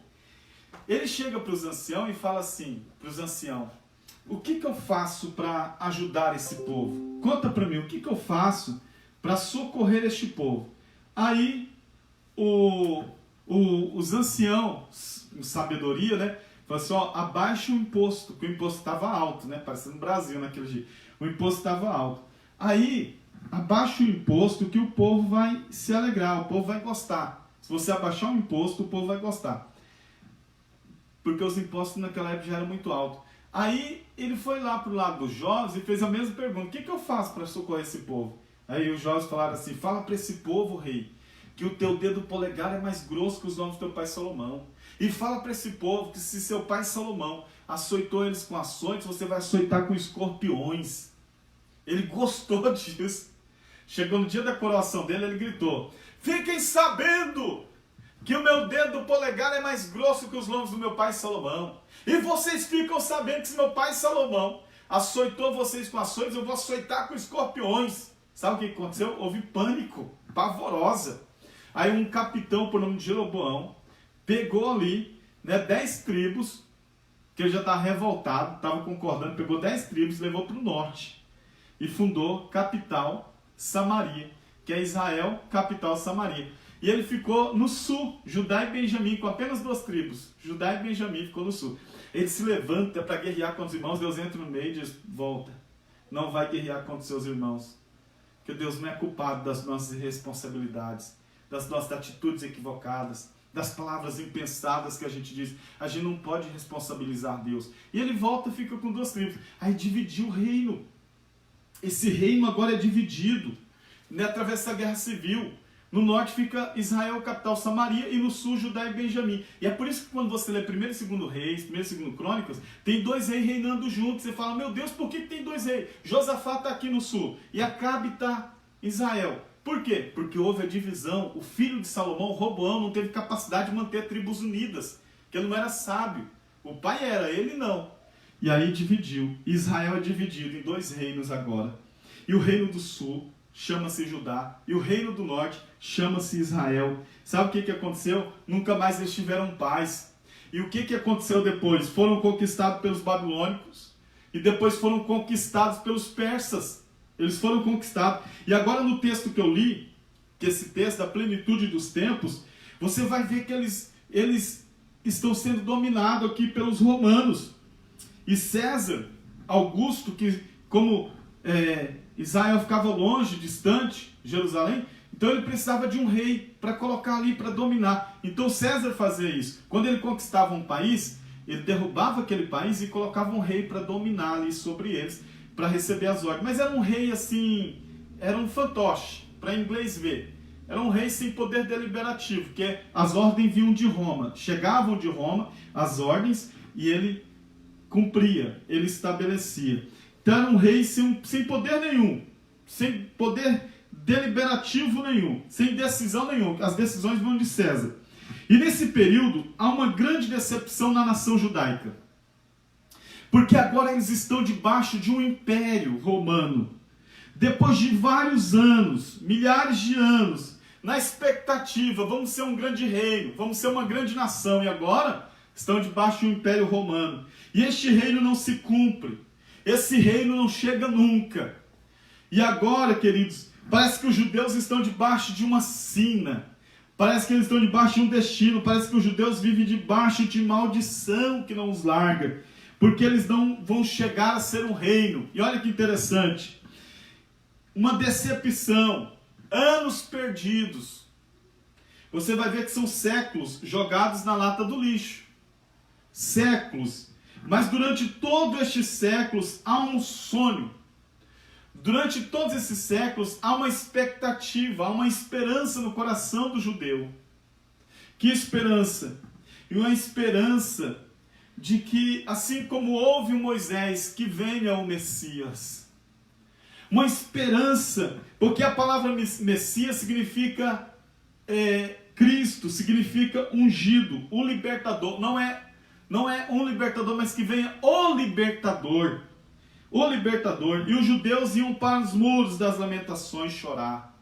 E eles choravam, recitavam salmos, rasgavam as vestes. E eles choravam, Sheu Shearima Hasherema, vem Masherup Terrirolama, vem Avomele Hakavod, Misermela Hakavod, Yovat Sabot, Ramele Ramá. Então eles choram. Yeshua Hamashia Menezeret Beneleha, venha o Messias, quero ser forte com o Messias. Então eles estão agora esperando alguém que venha reverter esta sina, alguém que venha mudar essa circunstância, que venha rasgar, sabe, essas figuras, essas forças invisíveis do destino de Israel. Parece que eles nunca iam ser um reino. Alguém que faça de Israel uma grande nação. Venha o Messias. Alguém que nos faça uma nação poderosa. Alguém que nos faça uma nação potente. Vem, eles estão aguardando. Eu quero ser uma nação ambicionada. Eu quero ser uma nação desejada. Que nasça o Messias. Esse é o sonho de todos os judeus. Um Messias que seja mais digno do que Abraão. Um Messias que seja mais culto, mais carismático do que Moisés. Que venha o Messias que seja mais valente do que Josué, o capitão de Israel. Que venha o Messias com mais sensibilidade, com mais ternura que teve o rei Davi. Que venha o Messias com mais sabedoria, com mais poder de juízo do que tinha Salomão. Que venha o Messias que seja mais santo do que o rei Josias. Que venha o Messias que seja mais audacioso do que o profeta Elias. Que venha o Messias que seja mais quebrantado do que o profeta Jeremias. Que venha o Messias que tenha mais autoridade do que o profeta Isaías. Que venha o Messias que seja mais corajoso do que o profeta Natã. Que venha o Messias que seja mais terno de coração do que o profeta Oséias. Que venha o Messias que tenha mais intrepidez, que tenha mais autoridade do que o profeta Eliseu. Que venha o Messias. É a expectativa. Que venha. Séculos vão passando. Olha, acompanhe comigo a história. Os séculos foram embora, vão passando os anos, e há momento de grande esperança, e há momento de profunda decepção. A promessa parece que estava cada vez mais distante. E aí, entre o último profeta, até que surja ali, nas trilhas poerentas da Palestina, um João Batista, passou 400 anos de silêncio profético. 400 anos. Eis que surge a voz. O que é a voz? A voz, profeta João Batista, quando disse, eu sou a voz que clama no deserto, a voz era uma pessoa que ia na frente de um rei, avisando, abrindo caminhos, que o rei está vindo. O rei está vindo aí. Essa era a voz, por isso que ele diz, eu sou a voz. Demorou 400 anos de silêncio, até que surge João Batista pregando, o reino está chegando. Ele está próximo, ele está para se cumprir. Ele está chegando. Isaías capítulo 40, versículo 3. Preparai o caminho do Senhor, endireitai o ermo à sua vereda. Está chegando. E o povo estava esperando um reino político e não espiritual. E olha que interessante. Vai nascer o Messias. Mas esse Messias será para a nação judaica, será para o judeu. Vai nascer. E ele nasceu. Nasceu nas cercanias. Nasceu nos arredores ali de Jerusalém. Nasceu em um vilarejo, em um lugar simples, comum, trivial. E olha que interessante, um lugarejo pequeno e obscuro, para se cumprir o que foi dito pelo profeta Miqueias. Olha o que Miqueias diz, no ano 738 a 698 a.C., Miqueias 5:2, capítulo 5, versículo 2, ele profetiza, mas tu, Belém de Judá, não será a menor entre todas, porque de ti sairá Siló, o Messias. De ti sairá o Messias. ele nasce em um lugar obscuro, um lugar simples. Nasceu em Belém porque havia uma ordem de César Augusto. César Augusto queria contar aos povos, queriam saber quantas pessoas tinham habitando lá. Então ele faz o censo, uma contagem do povo da Palestina, ele vai contar esse povo. E aqui, nesse censo, a pessoa tinha que se cadastrar na cidade de origem, ele tinha que se cadastrar, era uma ordem. E José, que é o pai adotivo de Jesus, ele pega Maria, sua esposa, que estava grávida, peregrinou quilômetros. Nós estivemos lá de Nazaré até Belém, 140 quilômetros no lombo de um jumentinho. José e Maria, imagina a cena. Ele puxando o jumentinho, Maria em cima do jumentinho, parava um pouco, andava um pouco, descansava e a jornada continuava. E aquelas trilhas cheias de pedra, como tem pedra naquela região do mundo. E ela caminhando, e vai.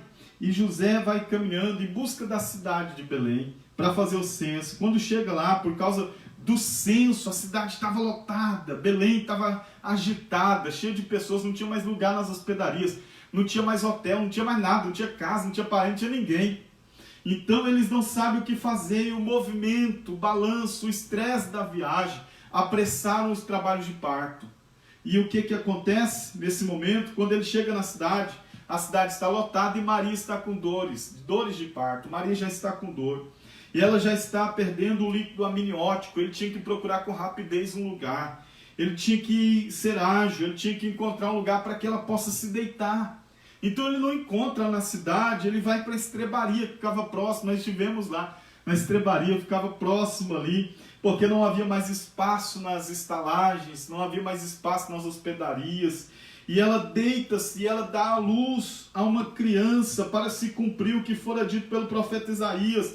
800 anos antes de Cristo nascer, o profeta Isaías diz o seguinte, Isaías 7,14, portanto, o mesmo Senhor vos dará um sinal, uma virgem conceberá e dará à luz um filho. Isaías profetiza isso. E é interessante que houve uma confluência de fatores no céu. Com certeza um cometa estava passando, alguns afirmam que era o cometa Halley que estava passando naquela época, naqueles dias.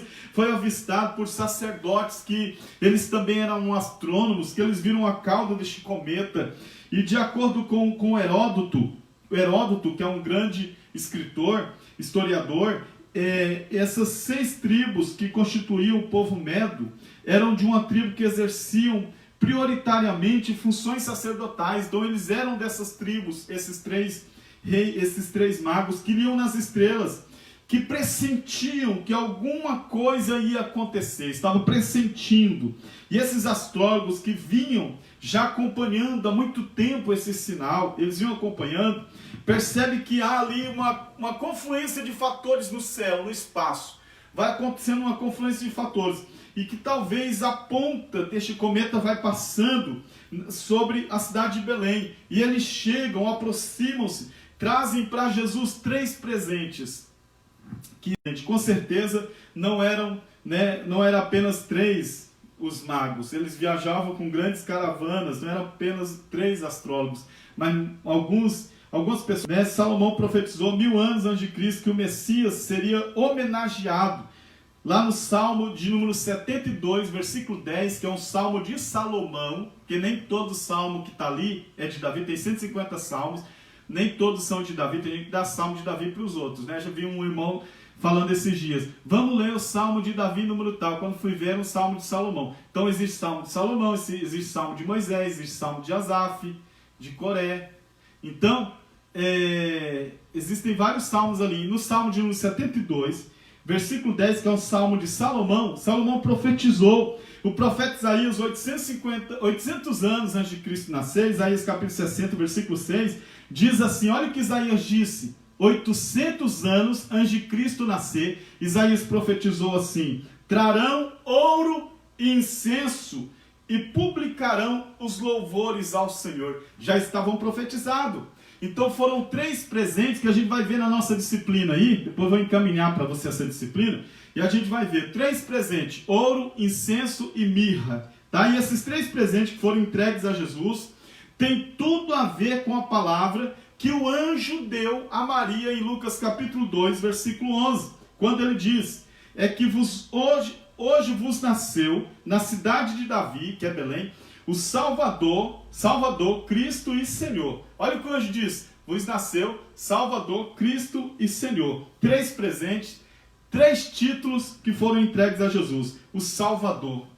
Então o primeiro presente que foi dado foi mirra, que tem a ver com o fato de que Jesus é o Salvador. A mirra era um presente que se dava às crianças, mirra. Eles davam mirra para as crianças. Por que eles davam mirra de presente para as crianças, o judeu? Por quê? Porque é um bom desejo. Mirra queria dizer, entregava para a criança assim, bebezinho, é um bom desejo que eu tenho, sabe? Um bom agouro. Eu estou predizendo para você que a vida vai ser dura, a vida vai ser difícil, então eu te dou mirra de presente. A vida do judeu vai ser complicada, vocês vivem em guerras civil interna, e a vida é difícil, é uma caminhada complicada, então eles davam mirra, e a mirra era uma essência que entorpecia. Sabe por quê? Porque a mirra era tipo de uma espécie de um entorpecente, analgésico que se usava naquela época, entorpecia a pessoa, sabe? Era forte, era o símbolo do sofrimento. Uma vez que você estivesse sofrendo, a pessoa tomava mirra. E a mirra era um analgésico para a dor, a mirra era um analgésico para o sofrimento. Então dava-se para a criança mirra, né, como símbolo de que você vai viver a vida, de que você consiga vencer a dor e o sofrimento. Então Jesus nasce para ser o Salvador. Então davam para ele mirra, davam para ele incenso. Ele é o Cristo. Incenso eram os presentes que se davam àqueles que tinham a bênção de Deus, porque o incenso era para se conquistar o favor de Deus. O incenso é para conquistar o favor de Deus. O incenso significa o bom cheiro que agrada a Deus, o bom cheiro que chega a Deus. Em outras palavras, esta criança tem o favor de Deus sobre ela. Então eles davam incenso para dizer, esta criança tem o favor de Deus. Ele é o Messias, ele é o Cristo. E deram para ele também o ouro, porque ele não é apenas o Salvador, ele não é apenas o Cristo, mas o ouro mostra que ele é o Senhor. Senhor, porque Jesus veio para estar acima dos Césares. Ele nasceu para ser os senhores dos senhores. Ele veio para conquistar a posição mais elevada que o imperador mais forte que se conhecia naquela época, César Augusto. Jesus está acima dele. Jesus ia receber o título de Quírios, que era um título de César, mas agora esse título era do Senhor Jesus. Ele é o Senhor dos senhores. Jesus recebe o ouro dava-se para a realeza. Amém? Então nós vamos ver nessa disciplina esses 3 títulos, Salvador. Então, Mateus capítulo 1, versículo 21, o anjo já tinha dito a Maria e José, olha o que o anjo disse a Maria e José, que o nome da criança deveria ser Jesus, porque ele salvaria o seu povo dos seus pecados. Então Jesus está na nossa disciplina, ele é o Salvador. Ele salvaria o seu povo do seu pecado, tá? O ofício de Jesus é aquele processo a qual homens e mulheres são restaurados, voltam novamente a ter a possibilidade de um relacionamento com Deus. Por isso que Jesus é o Salvador, porque ele nos leva a ter um relacionamento novamente com Deus. O principal cuidado de Jesus, quando esteve aqui na terra, foi de mostrar que há algo errado com a natureza humana. Esse foi o principal objetivo de Jesus, que isso que está de errado na nossa natureza impede da gente ter um relacionamento com Deus. Você sabe que se você empenar um chassi de um carro, você pode jogar na lata do lixo, pode jogar fora o carro, porque você não arruma ele mais nunca. Chassi empenado, você pode levar no martelinho de ouro. Tem gente que sabe do que eu estou falando. Pode levar no martelinho de ouro. Ninguém conserta chassi empenado. Então, nossa natureza, ela é um chassi empenado. Sim, a nossa natureza é tendente a fazer o que não presta. Então, Jesus veio para mostrar isso. Tem algo errado aí. Tem algo errado com essa natureza que rouba de você o direito, que rouba de você a integridade. Você quer ser feliz, você quer ser completo, mas você não consegue porque tem uma força dentro de você, uma natureza que é tendente ao mal, que nos impede. Essa natureza está impedindo você de ter um relacionamento com o Pai. Então Jesus está querendo mostrar isso.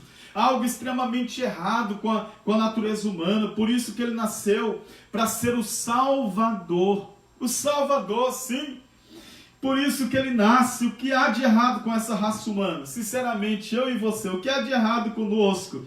Essa estrutura nossa está danificada por causa do pecado. Foi danificada.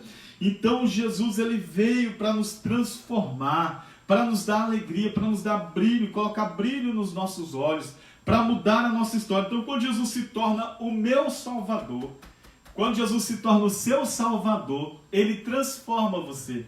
Ele transforma de você do que em que? Ele transforma a gente. O que é transformar uma pessoa? O que é converter uma pessoa? Ele não converte você de uma igreja a outra igreja.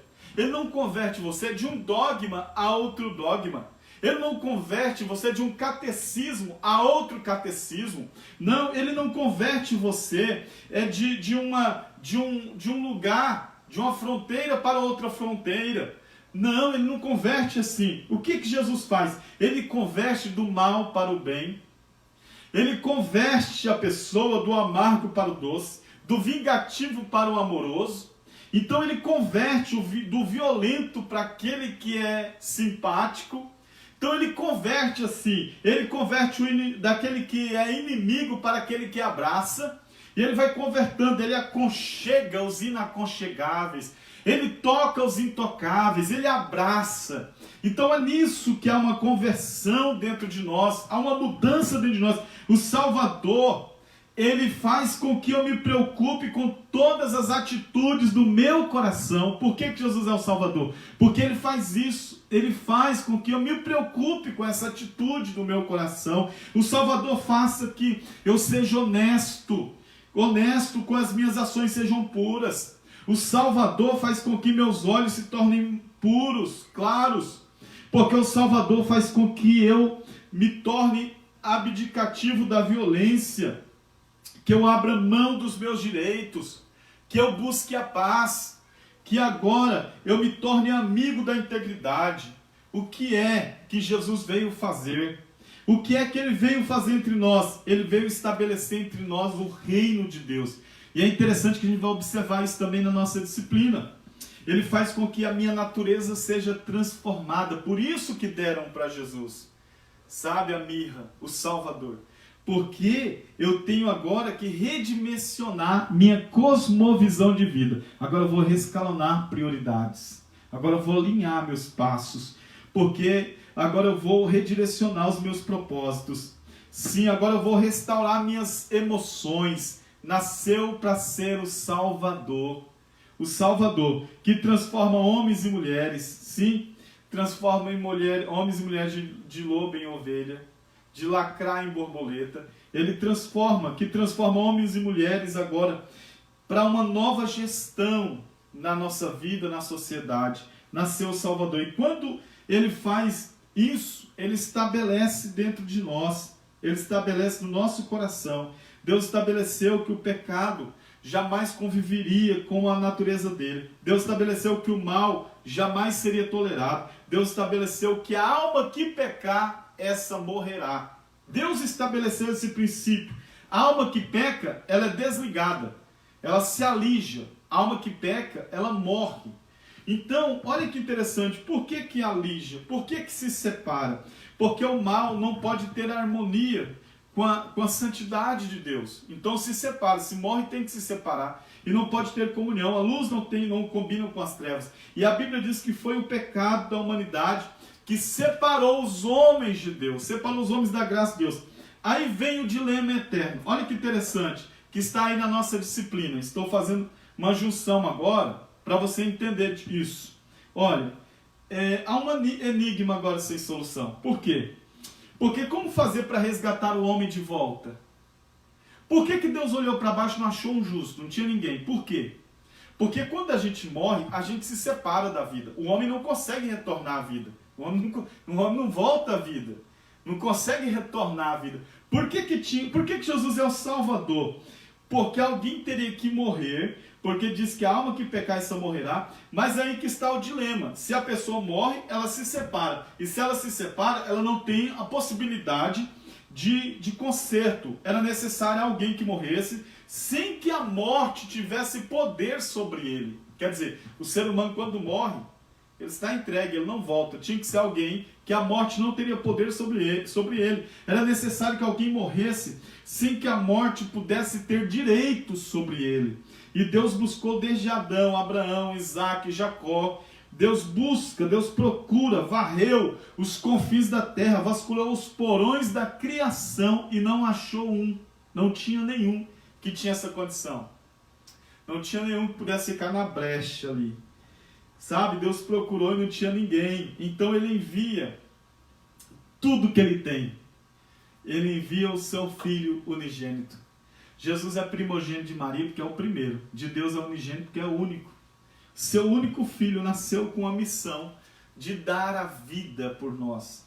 Então olha, como ele ensinou o sermão da montanha, mas não foi para escrever. Ele veio para dar a vida. Ele trabalhou numa carpintaria. Na carpintaria se trabalha com prego, martelo e madeira. E ele morreu com prego, madeira e martelo.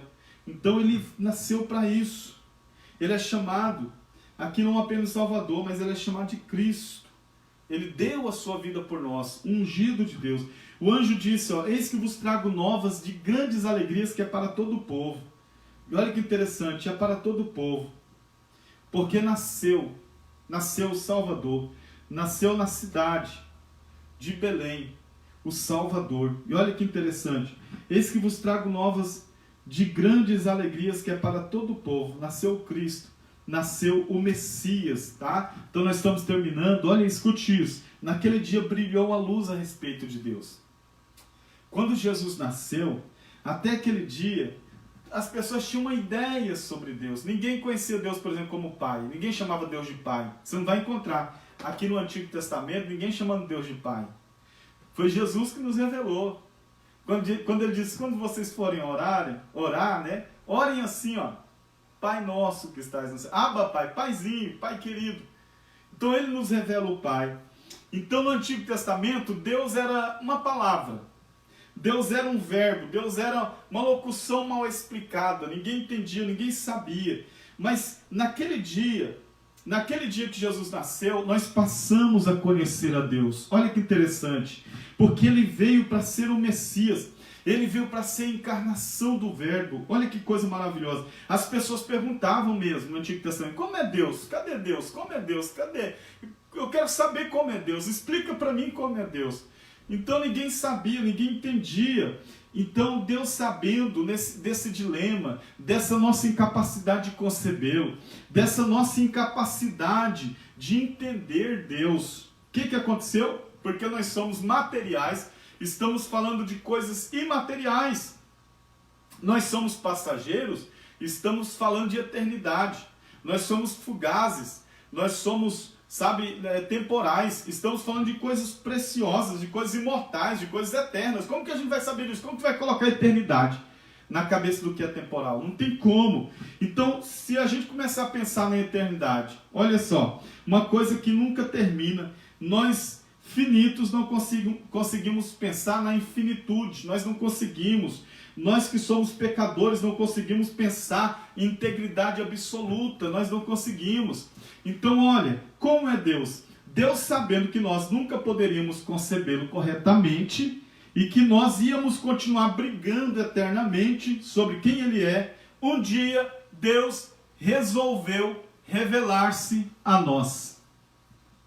E olha que lindo, isso é maravilhoso, isso é o Evangelho, ficar arrepiado de pensar nisso. A eternidade invadiu o material. Sabe, como a gente não conseguia entender isso, os filósofos da Grécia naquela época falavam assim, eles tinham uma máxima que eles falavam, que um pássaro jamais pode chegar ao sol. Eles falavam isso, um pássaro jamais pode voar até o sol. Por quê? Primeiro que o sol está longe, né? Meu Deus, milhares de anos-luz. Segundo que o Sol é quente, 55 milhões de graus centígrados. Chega lá e torra ele. Então um pássaro jamais consegue chegar ao Sol. E com isso ele estava querendo dizer naquela época que ninguém pode chegar até Deus. Deus é inacessível, Deus é longe, você nunca vai ter comunhão. Eles queriam dizer, a filosofia grega já dizia, você nunca vai ter comunhão com Deus. Você nunca vai chegar perto de Deus. Você nunca será amigo de Deus. Porque Deus é distante, Deus é inacessível. O que aconteceu? Deus, sabendo que a gente não podia ir, Deus veio. O imaterial invadiu o material. O transcendente invadiu o imanente. Naquele dia, o sobrenatural invadiu o natural. Naquele dia, o metafísico invadiu aquilo que é físico. O abstrato se fez concreto. Naquele dia, o eterno se tornou finito. E naquele dia, Deus se fez gente. Nasceu em Belém. Nasceu em Belém. Trago novas de grandes alegrias. Acabou de nascer em Belém, de Judá. Oh, Belém, você não vai ser a menor de todas, porque de ti sairá o Messias. Ele nasce, no Evangelho de João ele escreveu, e o Verbo se fez carne. O Verbo se fez carne, habitou entre nós, e vimos a sua glória como a glória do Pai, cheio de graça e cheio de verdade. Por que Jesus veio cheio de graça para depois ser cheio de verdade? Por que ele nasce cheio de graça para depois ser cheio de verdade? Porque ele veio para colocar a lei de Moisés menor do que a graça de Deus. Sim, cheio de graça. Por quê? Porque a verdade só vê o certo e errado, só vê o afinado e o desafinado. A verdade não tem espaço para misericórdia. Então ele nasce cheio de graça, porque através do amor, através da graça de Deus, ele vai dar uma resposta para esse mundo difícil, complicado. Naquele dia acabaram-se as perguntas a respeito de Deus. Então Deus se tornou conhecido de todos nós. Jesus Cristo é o Messias, a revelação, a encarnação, um adensamento, a vertebração, a materialização e a humanização de Deus. É o Messias, é Jesus. Deus se fez gente. Por isso que Jesus estava conversando com seus discípulos, e Filipe um dia pergunta: Senhor, só um pedido eu quero fazer, mostra-nos o Pai, o que nos basta. Ah, Filipe, estou há tanto tempo convosco e não tenho visto. Quem vê a mim vê o Pai. Quem vê a mim vê o Pai, porque eu e o Pai somos um. Eu vim aqui para trazer o coração do Pai. Eu vim aqui para revelar o Pai, revelar o amor do Pai. Se você quer conhecer Deus? Olha para Jesus. Olha para Jesus. Quer conhecer Deus? Olha para Jesus. O apóstolo Paulo diz em Colossenses capítulo 1, a partir do versículo 15 ao 19, ele diz: Ele é a imagem do Deus invisível. Ele é o primogênito de toda a criação, pois nele foram criadas todas as coisas nos céus e sobre a terra, as visíveis e as invisíveis, sejam tronos, sejam principados, sejam potestades. Tudo foi criado por ele, por meio dele e para ele. Ele é antes de todas as coisas. Nele tudo subsiste. Ele é o cabeça do corpo. Ele é o primogênito entre todos os mortos, para que em todas as outras coisas ele tenha a primazia, o primeiro lugar. Porque aprouve a Deus que nele residisse toda a plenitude de Deus. Toda a plenitude de Deus. Nele reside toda a plenitude. Se você quer realmente conhecer Deus, olha para Jesus. Olha para Jesus, porque Ele é a revelação desse Deus. Quer saber como que Deus pensa sobre os pecadores? Quer saber como que Deus pensa sobre os pecadores? Olha para Jesus diante da mulher que foi apanhada em adultério. Eles perguntaram: mulher, ele pergunta: onde estão os teus acusadores? Senhor, foram todos embora. Eu também não te condeno. Vai em paz e não peques mais. Você quer saber como que Deus trata as multidões? Como que Deus trata o povo? Aquela multidão faminta, Ele não disse: vai embora, não quero saber de vocês. Não, Ele diz: vamos dar pão e peixe para esse povo. 5.000 pessoas, vamos alimentar. Olha o que Deus pensa do povo. Olha o que Deus pensa através da multidão. Para a multidão, olha o que ele pensa: não vamos despedir esse povo faminto não. Quer ver o que Deus pensa a respeito de uma pessoa que está triste, das pessoas que estão sobrecarregadas? Olha para Jesus, porque Ele é a revelação de Deus. Olha Ele dizendo em Mateus, em Lucas 11, 38, 28, Ele diz assim: vinde a mim todos que estáis cansados, sobrecarregados, e eu vos aliviarei. Tomai sobre vós o meu jugo, aprendei de mim que sou manso e humilde de coração, encontrareis descanso para as vossas almas, porque o meu fardo é leve, meu jugo é suave. Você quer saber o que Deus pensa sobre a morte? Quer saber o que Deus pensa sobre a morte? Olha para o rosto de Jesus chorando dentro de um cemitério, diante de um túmulo do seu amigo Lázaro, dizendo: Lázaro, vem para fora, porque eu sou a ressurreição e a vida, e aquele que crê em mim, ainda que esteja morto, viverá. Então ele nasceu para ser o Senhor, para ser o Rei, mas Jesus não é apenas Salvador, Jesus não é apenas o Messias, mas Ele é o Senhor da minha vida, o Senhor da minha casa, o Senhor da minha história. É interessante que o povo daquela época vivia sobre trevas políticas, eles viviam sobre o controle de economia, controle da mentira, sofria sobre um sistema de déspota, de pessoas que dominavam sobre eles. Aquele povo estava precisando de um libertador, de serem libertos da escravidão política, da opressão econômica, mas sobretudo aquele povo estava precisando de um novo Senhor, de um novo comando sobre a vida deles. Por isso que Jesus recebe esse título de rei, Kyrios. Ele é o Senhor, em grego, rei, né? Porque Deus governa sobre todo o universo, por isso que ele é o Kyrios. Por isso que existe harmonia nos códigos genéticos. Sabe por que tem harmonia nos códigos genéticos? Porque Jesus é o Rei. Porque Jesus é o Senhor. Nas partículas quânticas, sabe por que tem harmonia? Porque Jesus é o Senhor deles. Existe harmonia e razão de ser até nos buracos negros do universo, porque Jesus é o Rei, porque Jesus é o Senhor. Existe harmonia, existe coerência nas galáxias, porque Jesus é o Rei, porque Jesus é o Senhor. Nas estrelas de primeira a quinta grandeza existe harmonia, porque Jesus é o Senhor, porque Deus governa o universo, Deus sabe o curso dos cometas no céu, Deus faz o equilíbrio cósmico, tudo debaixo do seu controle. Esse mundo não está bailando a onda dos cosmos, não. Nós não estamos sofrendo aqui na Terra, porque a Terra está bailando a onda dos cosmos, não. Ela obedece à voz de um rei, de um Senhor, que é Senhor dos senhores. Ele conhece a rota até dos peixes nas regiões mais abissais dos oceanos e dos mares. Ele sabe a rota dos peixes, como também conhece a rota das andorinhas no céu. Ele conhece, estabelece as estações do ano. E outra coisa, ele conhece a quantidade de água que flui dos rios para os oceanos. Ele sabe todas as coisas, tudo é regido por leis fixas, debaixo de uma absoluta vontade de Deus. Ele conhece até o caminho da formiga saúva no sertão sem lua, porque ele é rei, porque ele é Senhor. Entretanto, há uma dimensão da graça, e graças a Deus, porque ela existe, que ao nos criar, Deus nos deu liberdade. Deus nos fez livres para escolhas. Fez-nos livres porque a liberdade é o preço de quem ama. E liberdade é o preço pago para aquele que ele ama. O amor se concretiza só com liberdade. Você jamais pode forçar uma pessoa, ela tem que ser livre. O amor não acontece por suborno. Não. C.S. Lewis, ele diz assim que tem uns que está dizendo, faça-se a tua vontade. Mas tem outros que é Deus que está dizendo, seja feita a vontade de vocês, que eles querem viver independente de Deus. E acontecem as desgraças, acontecem as misérias. O rio Tietê em São Paulo virou um esgoto. Um esgoto. Mas quando você vai no nascedouro do Tietê, é uma fonte linda e maravilhosa. Mas quando chega nas marginais de São Paulo, é um esgoto que ninguém quer estar perto. E como é que você quer a sua vida? Você quer a sua vida lá no nascedouro? Ou você quer a sua vida nas marginais de São Paulo? Você pode escolher. Como que você quer a sua vida? Como que você quer a sua caminhada? Como que você quer a sua história?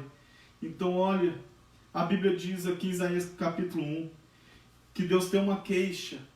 Olha, que o boi conhece a sua manjedoura, o jumento conhece o dono da sua casa, mas meu povo, diz Deus, não me conhece, meu povo não se submete a mim.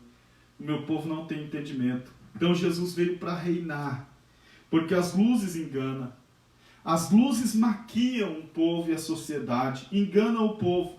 Se não estivermos dispostos a dizer assim, reina em mim, reina na minha casa, seja o Senhor desse coração, seja o Senhor desta casa. Você tem que estar disposto, porque ele não veio para ser bibelô de presépio. Não. Ele veio para ser o Salvador. Ele veio para ser o Messias. Ele veio para ser o Senhor. O que é que Jesus é para mim hoje? Observe. Ele é o Senhor da sua história. Ele é o Senhor da sua vida. Ele é o Senhor da sua caminhada. E eu quero deixar para você agora. Eu quero que você observe isso. Observe isso na nossa apostila. Vou puxar aqui para você dar uma olhada. Olha, aonde nós paramos aqui, nós vamos voltar. Nós vamos voltar na próxima segunda-feira, às 19h30, nós vamos voltar a nossa aula sobre Cristologia. A gente vai falar sobre Cristo agora. Já que nós entramos, eu vou falar sobre Cristo. Então, o que nós devemos guardar hoje é que para a plenitude dos tempos houve a contribuição dos romanos, houve a contribuição dos gregos e houve a contribuição dos judeus. Aí é pleno, é completo, é um copo cheio. Nesse momento aparece o Messias. Deus preparou através dos romanos, preparou as estradas para que Jesus pudesse andar. Deus preparou a unificação das cidades, Deus preparou a política. E através dos gregos, Deus preparou a língua, a filosofia que estava difundida. Todo mundo queria pensar, raciocinar. Ninguém queria ser mais presa de ninguém. Deus usou os gregos para isso. E Deus então usa os judeus. Através dessa história que eu contei para vocês. Eu contei aqui a história da Bíblia todinha para você. Contei a história desde o começo, desde Abraão até aqui. A história todinha está aí. Você pode voltar ao vídeo depois e acompanhar toda essa história e gravar essa história. Porque foi a contribuição dos judeus para que Jesus viesse à plenitude. A plenitude completo, cheio, pleno. E Jesus nasce, Jesus cresce, Jesus veio, sabe, para ser o nosso Messias, para ser o nosso Cristo, para ser o nosso Senhor. Amém? Então compartilhe esse vídeo. Você que está nos assistindo, coloca ali o número do seu celular que eu vou encaminhar essa disciplina para você dar uma lida. Tá? E esse é o nosso compromisso. Na próxima segunda, às 19h30, nós vamos estar juntos, tá bom? Para aprender mais um pouquinho dessa palavra maravilhosa, tá? Vamos aprender mais um pouquinho dessa palavra. Tá? Então deixa eu colocar aqui um louvor. E eu quero que você convide mais alguém na próxima segunda-feira, das 19h30 até as 20h30, nós estaremos aqui no nosso curso de teologia, tá? E vamos aprender da palavra de Deus, vamos nos familiarizar, vamos usar esse momento para a gente crescer, para a gente abastecer nossa alma da palavra. Você vai ser cheio da palavra de Deus. Amém? Deus abençoe. Eu vou orar por você nesse momento. Senhor, eu te peço, todos os alunos do curso de teologia que estão assistindo essa aula agora, que sejam tomados pela tua presença, por sabedoria, por graça, que eles possam crescer, Senhor. Tira da mente agora tudo que atrapalha, tudo que não aproveita. Tira da mente tudo aquilo que possa interferir e dê sabedoria, porque a tua palavra diz: quem tem falta de sabedoria, peça a Deus que Ele dá livremente, deliberadamente. E eu quero te agradecer por cada jovem, por cada irmão, por cada família, Senhor, por cada filho que está assistindo, Senhor, essa programação. Te agradeço, Senhor, Cristiano Silva, Rafael Ravena, Josi, Pastor Tiburcio, a pastora Juliana. Eu te agradeço, Senhor, por todos aqueles que estão em sintonia conosco e assistindo essa aula. Débora, Margarida, Sueli, a Sônia Peixoto, a Cristina, Micaela, Adriano Barbosa, Alessandra, Estela, a doutora Anilska Ramires. Deus abençoe. Daniela Sobral, Solange Araújo, Rafael Machado, Marta Oliveira, Sara Lopes. Deus abençoe. Ana Maria Soares, Maria das Graças dos Santos Araújo, Clarice Martins, Pastor Vanderlei Godoy. Meu Deus, quanta gente abençoada. Olha, Josiane, Ivanete Vasconcelos, Josilaine, Gertes Felício. Quantas pessoas abençoadas. Deus abençoe. Compartilhe esse vídeo. Segunda-feira, às 19h30, vamos estar juntos para completar essa disciplina. Amém? Deus abençoe. Um abraço a todos vocês, tá bom? Deus abençoe.